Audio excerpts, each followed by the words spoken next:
জনাব তারেক রহমান, আপনাকে আমাদের অনুষ্ঠানে স্বাগত জানাই। আপনি আমাদের শুভেচ্ছা এবং কৃতজ্ঞতা জানবেন। আপনি আসলে রাষ্ট্রের সর্বোচ্চ ক্ষমতায় বা রাজনীতির জায়গায়, দেশ পরিচালনায়, সেগুলিতে আপনি আসলে আসতে চেয়েছিলেন কিনা, চান কিনা, বা ওই জায়গা থেকে যদি চাইতাম, যদি চাইতাম, তখন যখন মিলিটারি আমার বাসায় এসে বসে রইল সারা রাত আমাকে রাজি করানোর জন্য, আমি তো লুফে নিতাম। রাজি করানোর জন্য বসে থাকতে হবে কেন?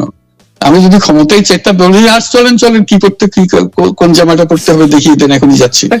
আমি তো সেটা করিনি। তাদের সঙ্গে তর্ক করেছি, সারা রাত ধরে তর্ক করেছে যে না ভাই, আমাকে দিয়েন না, আমি এই কাজের উপযুক্ত না, আপনারা অন্য লক্ষ্য যান।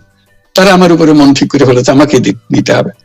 আমি বারে বারে বলতেছি তাদেরকে, তারা নিরাশ হয়ে ফিরে গেল, বললো যে সকালবেলা আবার আসবো, সকালবেলায় আসলে তখন আপনি আমাদেরকে বলেন যে রাজি আছেন। আমি বলছি না, সকালবেলা আসলে একই কথা পাবেন, কারণ আমি তো এটা এমন কিছু না যে মনের মধ্যে সন্দেহ রেখে, দ্বন্দ্ব রেখে আপনাদেরকে বলছি, অত্যন্ত পরিষ্কার ভাবে আপনাদের কাছে বলছি। ঠিক আছে, তা না হলে তো আমি সঙ্গে সঙ্গে রাজি হয়ে যেতাম। কে ছাড়ে যাও আপনাকে দেশের পুরো সরকারের প্রধান হবার জন্য আহ্বান জানাচ্ছে, বাংলাদেশে এরকম কয়জন মানুষ আছে বলো যে না আমি এই দায়িত্ব গ্রহণ করব না? আমি তো করলাম সেটা। এখন আমার নামে বলা হচ্ছে 10 বছর চেয়ে, তবে বছর নিয়ে প্রশ্ন ওঠে না। প্রশ্ন হচ্ছে আগামীকাল সকালবেলা আপনি শপথ গ্রহণ করবেন, এই কথা। আমি বলি না, করবো না। তারপরে এরপরে তো কয় বছর, কয় কাণ্ড। আমি 10 বছর দিয়ে কি করবোটা কি? আমি 10 বছর দিয়ে, আমি তো বলছি আমি এই কাজের জন্য নই। দেশে আমার দেশ পরিচালনা করা আমার দায়িত্ব না, আমার কাজ না। আমি জানি না এটা কিভাবে করতে হয়, আমি যেটা জানি সেটা করি। Make sense. আপনার মেয়ে মনিকা ইউনুস সম্প্রতি একটি সাক্ষাৎকার দিয়েছেন CNN এ। সেখানে আমি তাকে একটু যদি অনুবাদ করি তাহলে সেরকম পড়তে পারবো, যে আমি তাকে উদ্ধৃত করছি যে কোনো এক সময় প্রধানমন্ত্রী শেখ হাসিনা ও ডক্টর ইউনুস একসঙ্গে কাজ করেছেন। আমি আশা করি সেই সময়টা আবার ফিরে আসুক, শুধু গ্রামীণ কিংবা সংশ্লিষ্ট সব প্রতিষ্ঠানগুলোর ভালোর জন্যই নয়। যদি তারা আবারও একসঙ্গে কাজ করেন তাহলে সেটা চমৎকার হবে। এই মনিকা ইউনুসের এই আশা কি আপনারও মানে একই রকম আশা কিনা, যে প্রধানমন্ত্রী শেখ হাসিনা এবং ডক্টর ইউনুস একসঙ্গে কাজ করলে আরো কিছু চমৎকার কাজ হবে, বা এটা আপনি আশা করছেন এরকম কি? এটা কি এখন আমার জন্য করা যাচ্ছে না যে আমি নারাজ, করতে চাই না? তুমি ভাবখানা এমন করছো যে আমি আপত্তি করছি, আমি কাজ করতে চাই না। আমাকে যে বললো চোর বদমাইশ করে রেখেছে, সেখানে কাজ করার তো কথাই উঠছে না। আমার নাম উঠলে ওনার রাগ উঠে যায়। আমাকে সুৎখোর না বললে ওনার মন তৃপ্ত হয় না। আমাকে চুবিয়ে না ডুবালে, পদ্মা নদীতে আমাকে চুবিয়ে না ডুবালে ওনার মনে শান্তি আসে না।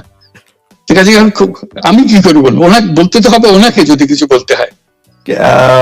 পদ্মা নদীর কথাটা যখন উঠলোই, পদ্মা ব্রিজ সম্পর্কে যে কথাটা সরকারের উচ্চ মহল থেকে এটা বলা হয় যে আপনি আপনার ক্ষমতা ব্যবহার করে বা আপনার পরিচিতি ব্যবহার করে বা আপনার যে একটা সাংঘাতিক রকমের গ্রহণযোগ্যতা সারা দুনিয়াতে আছে, যেটি আসলে ওয়ার্ল্ড ব্যাংক সহ অন্য জায়গায় আছে, সেটি দিয়ে আসলে আপনি পদ্মা সেতুটা বাংলাদেশ যাতে ঋণ না পায় সেটির জন্য আপনি চেষ্টা করেছেন।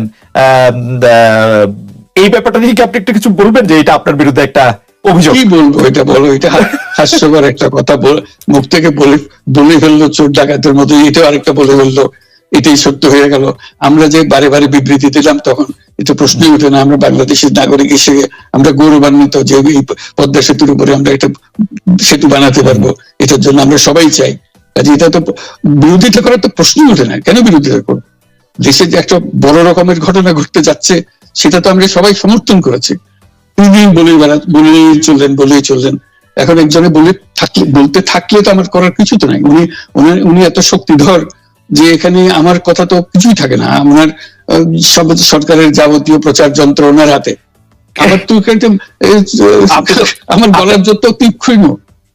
আপনি তো কথা বলেন না, বললে তো নিশ্চয়ই আপনার সাথে না। একটি প্রশ্ন আসছে যে পদ্মা সেতুর যখন উদ্বোধন করা হবে তখন কি আপনাকে নিমন্ত্রণ জানানো হয়েছিল, যে মানে রাষ্ট্রের পক্ষ থেকে এরকম বলা হয়েছিল যে আপনাকেও নিমন্ত্রণ জানানো হবে, বা আপনি মনে আছে কিনা? মনে পড়ে না এরকম করছে। আচ্ছা, গ্রামীণ ব্যাংকের আপনি যখন মানে গ্রামীণ টেলিকমটা আপনি প্রতিষ্ঠা করেন, সেই সময়ে গ্রামীণ টেলিকমের সাথে গ্রামীণ ব্যাংকের সম্পর্কের যে বিধিমালা, সেই বিধি কি আপনি যখন চলে এসেছেন গ্রামীণ ব্যাংক থেকে সেটি পরিবর্তন করা হয়েছিল? তো সেই পরিবর্তনটি মানে পরিবর্তনটির জায়গাটা যদি আমাদের একটু পরিষ্কার করতেন। পরিবর্তন ছিল যে আগে এটা নমিনেট করতে পারতো গ্রামীণ ব্যাংক চেয়ারম্যান পদের জন্য একজন লোক নমিনেট করতে পারতো। আমরা যেহেতু গ্রামীণ ব্যাংক থেকে আমাদেরকে সরিয়ে দেওয়া হয়েছে, তখন আমরা মনে করলাম যে এটা রাখার আর দরকার নাই, গ্রামীণ টেলিকম থেকে সেই পদটা আমরা পরিষ্কার করে দিয়েছি, যেমন এটা আর দরকার নাই। এইটুকু পরিবর্তন হয়েছে, এটা ন্যায়সঙ্গত ভাবে পরিবর্তন করার ধারা অনুযায়ী যা যা করতে হয় সেটা করা হয়েছে। এতে তার ইচ্ছা বা তার কর্তব্য, তার করণীয় যে অবজেক্টিভস আছে, কোথাও পরিবর্তন হয় নাই।